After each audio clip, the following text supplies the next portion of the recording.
Oh, good evening, everybody. Hi. Welcome. Thank you, Johanna. Thank you, Mark. Good to be here in a very sunny, bright, sunny evening in New Mexico where it's been hot, in spite of being 7,200 feet high. We've had, I don't know whether it's 2 or 3 or more days of reaching 90 degrees for a chunk of the day. And evenings are glorious, mornings are glorious, and days are glorious as long as people don't mind the heat too much. So I'm going to kind of conclude a little sequence of talks that's been somewhat interrupted that I was giving on the second koan of the book, The Gateless Gate. And I don't know how many of you were listening to the first two talks. And even they, I think, were not on consecutive weeks. And there's been quite a gap. I mean, it sort of seems to me like those two talks were given in an entirely different lifetime with the way things are. I don't know whether this is a fruit or a hazard of practice, that time gets stranger and stranger, and the moment becomes more all-embracing and very hard to sort of to keep clear on, I don't know, the past. It changes. I remember reading a very nice book by Norman Fisher on the Odyssey, a spiritual reading of Homer's Odyssey, which I think was called Sailing Home. Very good book. I don't know that it reached a very large audience, but it deserved to. I strongly recommend it. And he talked in that very beautifully about,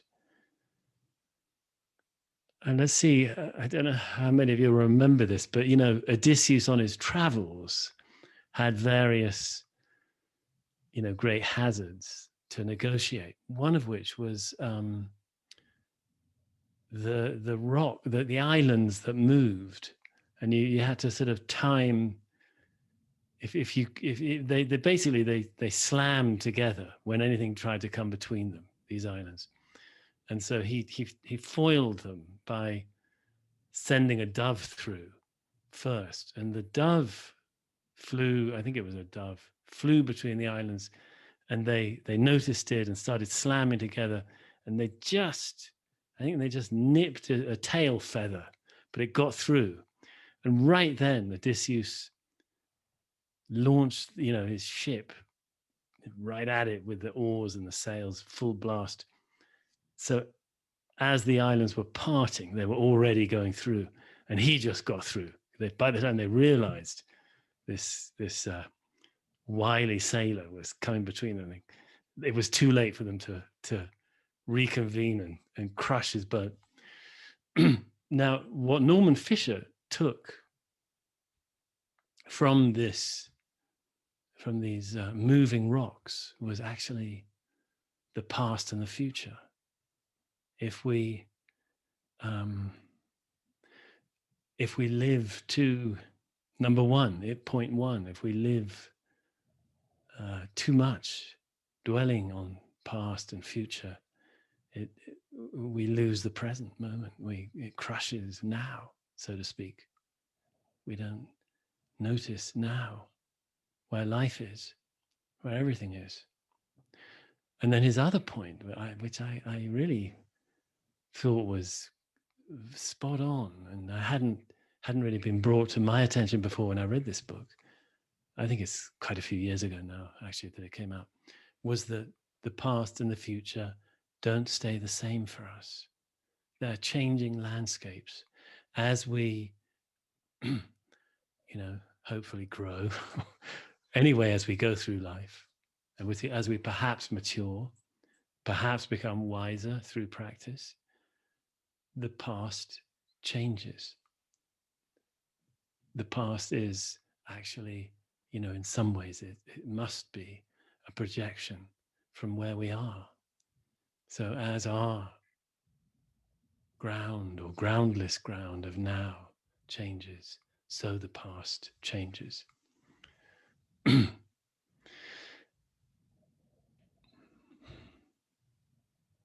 Anyway, that was a little bit of an aside about the remoteness of the prior two talks I've given on Hyakujo's fox, which is the second koan. I'm now wondering actually whether, the first koan in the Gateless Gate is Joshu's dog. And I've often wondered, it's such a short, powerful, sort of thought of as a breakthrough koan, because it has mu as its punchline, And then the second koan has got to be one of the longest in all the many koans we study, possibly the longest. And it's kind of abstruse and strange, and the really odd little story. There's part folklore and part sort of magic and part weird reincarnation, and and the real core of the koan is a little bit in the middle of all that. And I've wondered why Mumon, who assembled the book, put it second. And actually, one teacher in our lineage, Sister Elaine McInnes Roshi, I understand that she used to do it not when people were working on this book of koans. She wouldn't do it second. She would make them postpone it till the end of the book. She thought it was kind of a difficult koan. But I wonder actually now whether he simply did it because, the first one is Joshu's dog, and this second one is Hyakujo's fox. Maybe he just liked handling simple little creatures like that. Dog, fox. And then I think the next one is a finger. And then the next one is a beard. Koans are like things. They really see things of different kinds. Dog, fox, finger, beard, as our teaching. They are our teachers.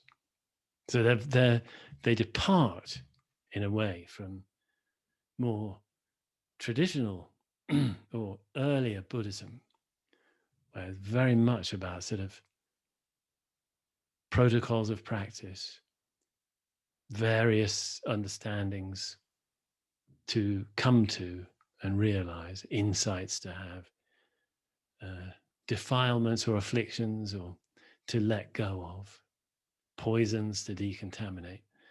What do you get in Zen? You get a dog, a fox, a finger, and a beard. They are going to be what you learn from. Very, very wildly different kind of approach. But actually, it works, and it does kind of fall under the overall big roof of Buddhism. Now,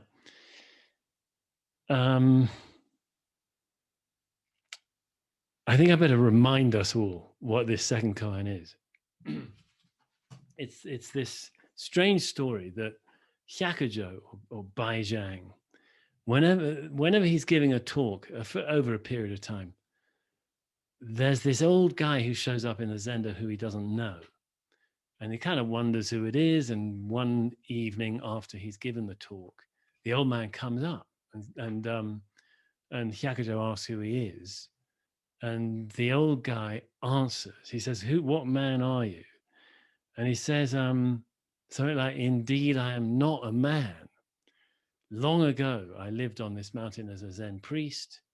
And I was asked a question and I sort of answered it a certain way that was wrong. And I was turned into a fox.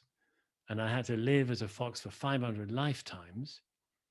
And now I've come to ask you to release me from being a fox. So, odd little story, odd koan. And it hinges on what the question was that he was asked. And this is what it was. He was asked, does a clearly enlightened person fall under the law of cause and effect? And he said, no, they don't. And for that, apparently as some kind of penalty for giving apparently the wrong answer, he was condemned to be reborn as a fox for 500 lifetimes. And so he says, I'm not a man, I'm a fox standing before you. But I mean, he doesn't look like a fox. It's, to Hyakujo and the other monks, he just looks like an old man. So I don't know how we might take that, but anyway. So in response to hearing all this, Hyakujô says sort of, well, I'll try to help you. And the old man then asks him, he asks Hyakujô, does a clearly enlightened person fall under the law of cause and effect? If you're enlightened, are you kind of freed from causation? Are you no longer somehow part of this existence, this moment here and now, where causation happens, where things arise because of conditions, and when the conditions are no longer here for their arising, they don't arise. So the question is that if you're clearly enlightened, are you exempted from all of this? And instead of saying no, as the old guy had done, Hyakujô answers, the law of cause and effect cannot be obscured. Let me offer another translation.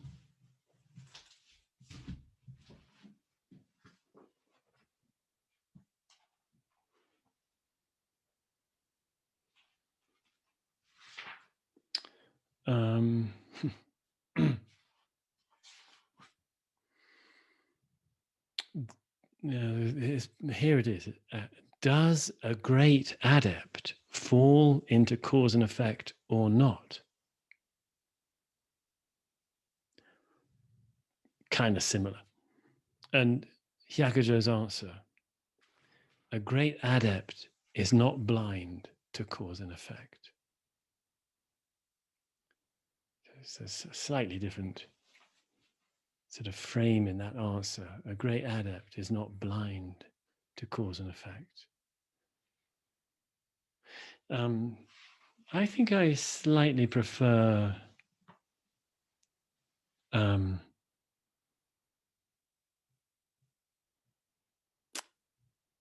law of cause and effect cannot be obscured.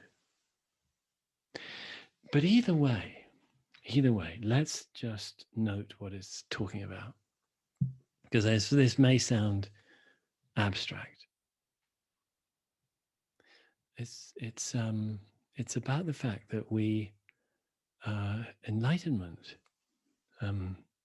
does not seem to be checking out in this Zen experience of it. It doesn't seem to be an escape hatch. It seems to be something about getting even more immersed in this life, entering this moment even more intimately, coming to know it perhaps more intimately. Perhaps we might say through practice more and more intimately. And in the midst of it, somehow at some point, suddenly coming to discover that it's boundless and empty and one, using the, can I call them, criteria of Yamada Koun Roshi for a clear kensho experience. I want to just say, kensho, the word often used in Zen, of this kind of utter immersion in the moment. It means seeing original nature. Now, there's a little cluster of words that float around this kind of experience. There's kensho from the Japanese, and also satori. In English, we hear awakening, enlightenment, realization, liberation, cessation. Now, in some schools, these words would be pointing to somewhat different experiences.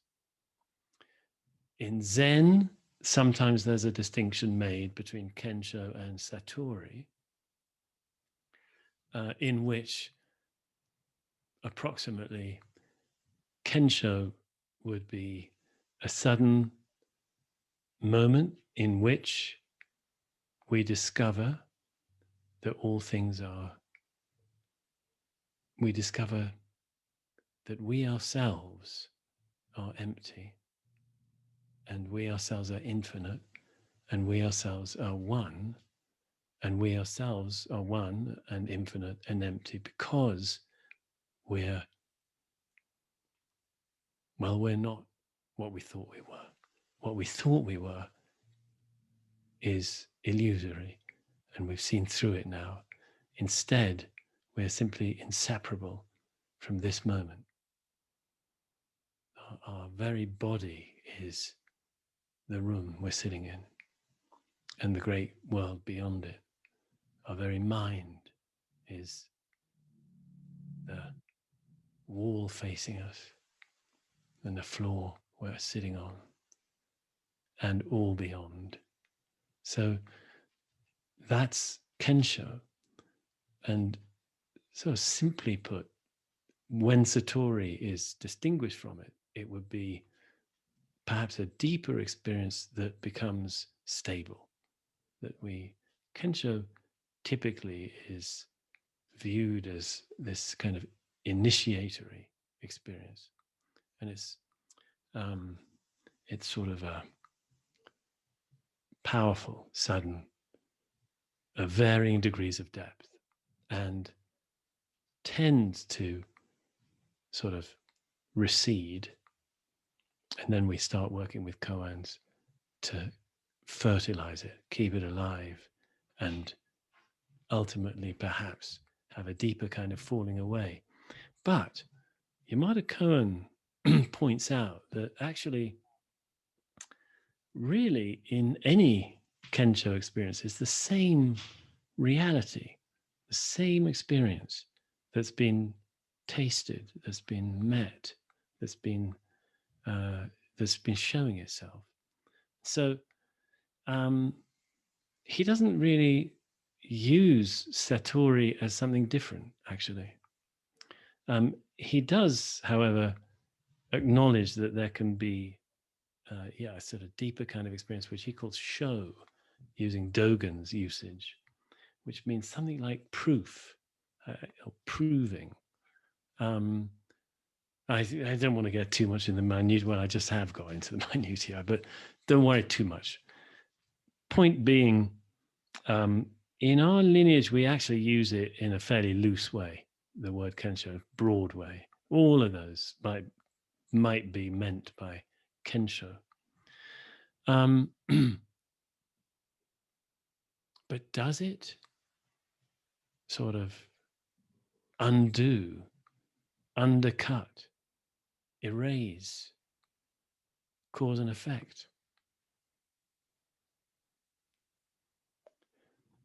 To my mind, the wonderful thing is that you can't give a single answer to that. Hyakujo's answer, it doesn't obscure it. It's perfect. Perfect. It's just like the Heart Sutra says, form is emptiness, emptiness is form. Let's translate the language. Cause and effect is, in fact,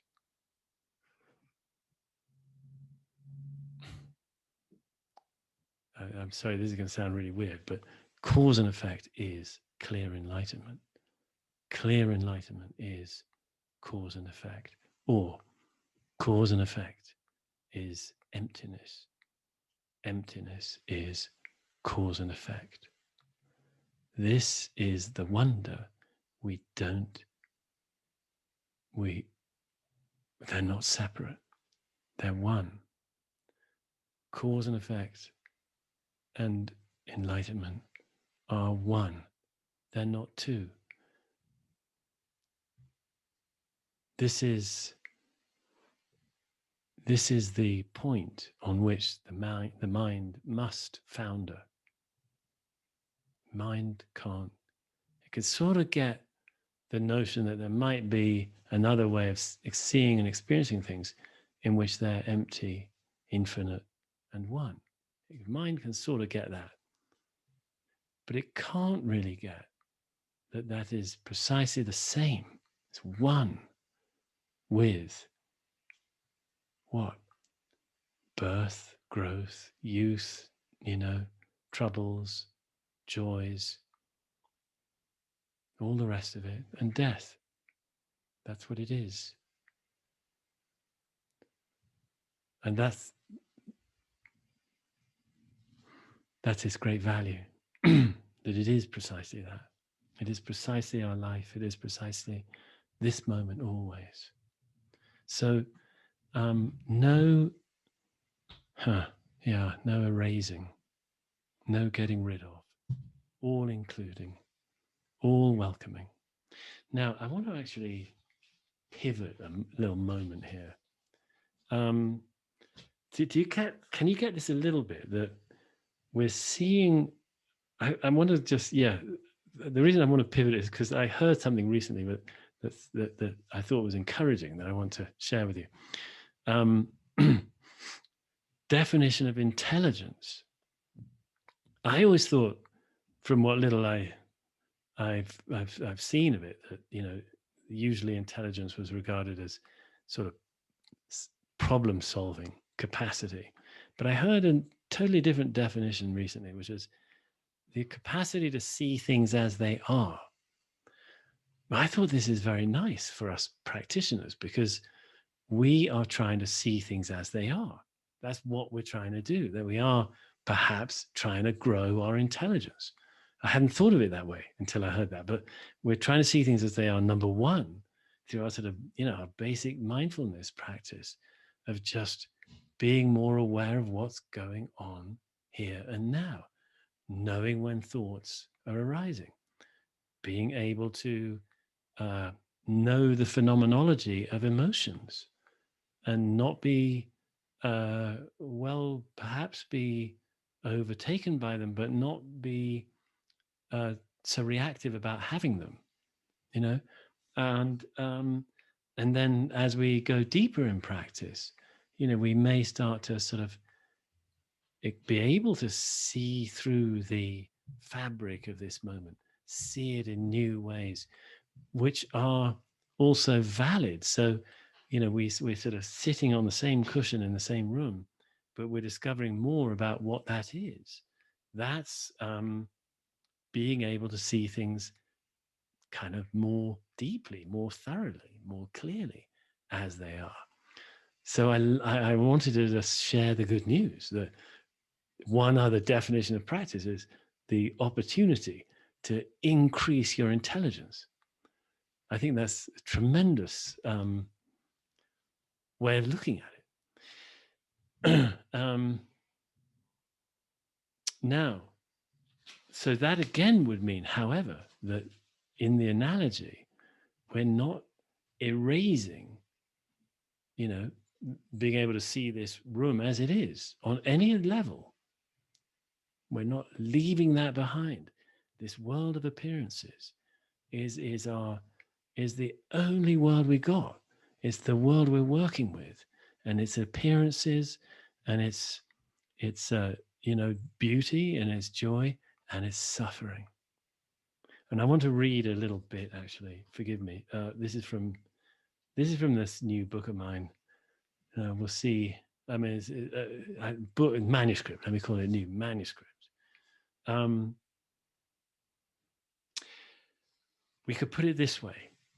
It's possible to recognize that in the heart of every moment, somehow, against all the odds, there is an infinite goodness.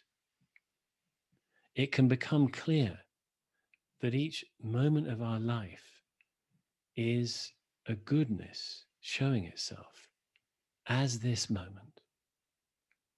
No matter how hard they may be, how very far from goodness they may seem to be. This does not diminish the difficulties, the losses and challenges all of us and our loved ones may face. It is rather to find that a wild trust in what happens is possible. And is in some sense, in the end, the sanest attitude. Goodness is the deep nature of now. Practice is the preeminent path to making it possible to feel this way again and again in the course of a day, over many days, and then years. It may turn life from a slog punctuated by lulls of relief to a sojourn in heartfelt appreciation and a voyage into wonder punctuated by troughs of pain and spikes of joy. The pain from grievous loss, from the suffering of others, and from disappointment at our collective failures as a human family, which may be as acute as ever, but there is a background of wild trust. Of course, situations will come up that obscure this goodness. A child gets into trouble. Their parents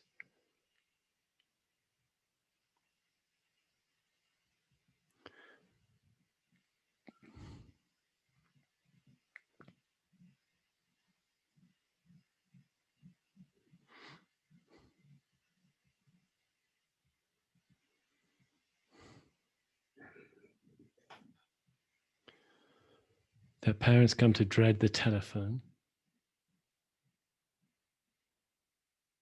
They know what it can bring.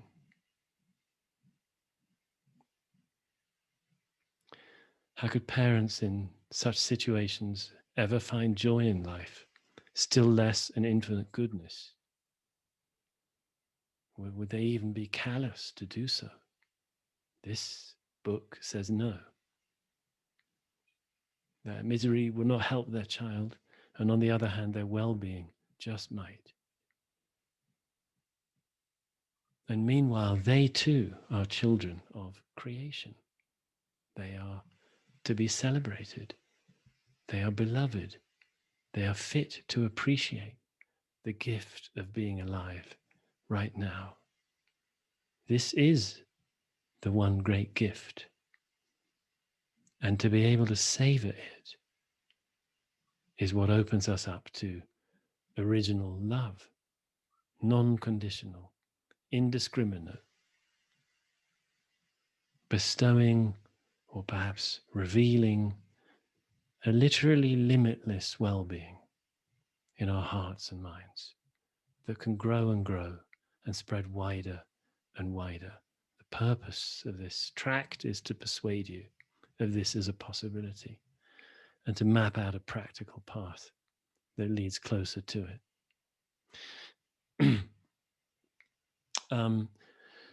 Actually, I wanted to read this little bit because I had an email earlier today from a mum whose teenage daughter, beautiful teenage daughter, died a number of years ago, unexpectedly,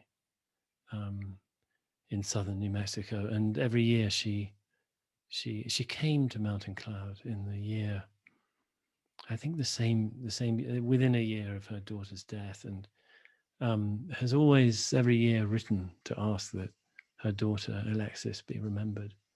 And this year she asked that we do so again in the month of June. Actually, she wanted it to be late June, but it'll be a day when I don't know that much will be happening at Mountain Cloud, the day after our next 4-day retreat ends.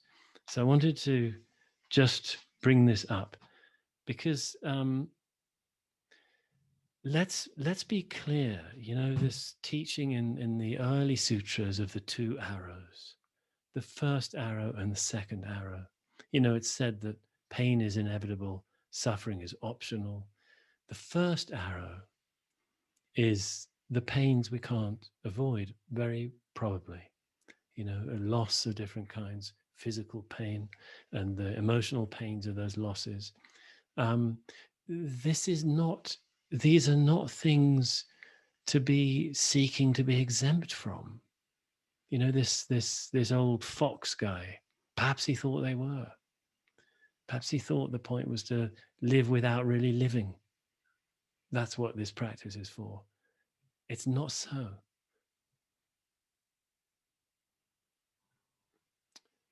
It's not so at all.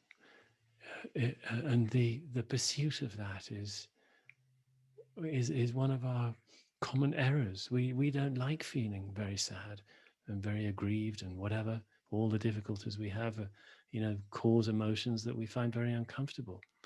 But actually, practice can relieve us of the second arrow, the arrow that dislikes those things, the arrow that either rages or complains or expostulates against the first arrows. But that's not the way of Zen. I don't think it's the way of deep practice.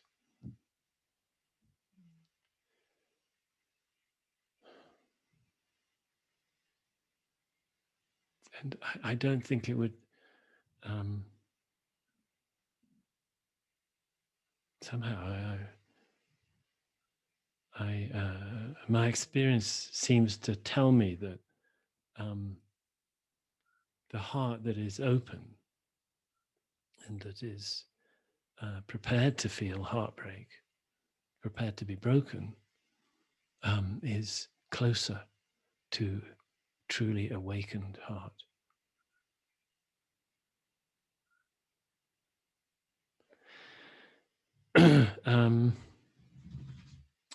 I'm reminded actually of this old friend of mine who I've reconnected with recently, David White, the poet, who says, something's wrong if by a certain point a parent isn't heartbroken. It's going to happen. I would extend that to non-parents as well. This life is, it's full of so much beauty and it's full of so much heartbreak.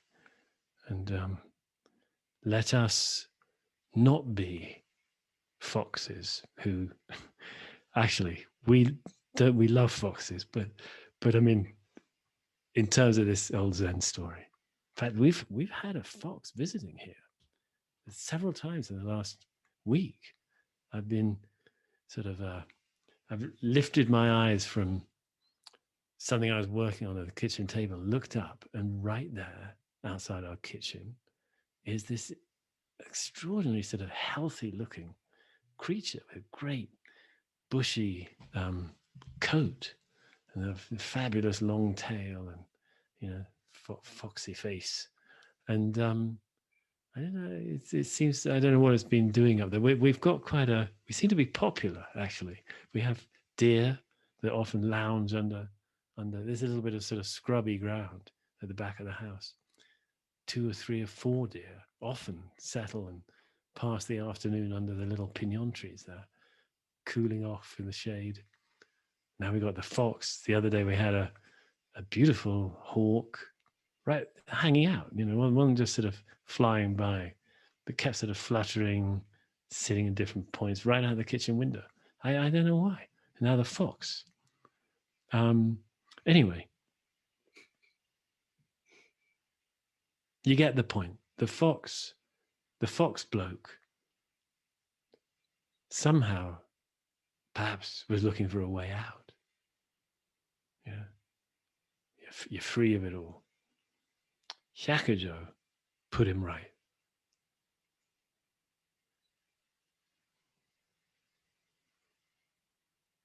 Point is really, you don't need to be free of it. You don't need to get rid of it. You don't need to get rid of anything once we've seen through. Once we've really thoroughly seen through,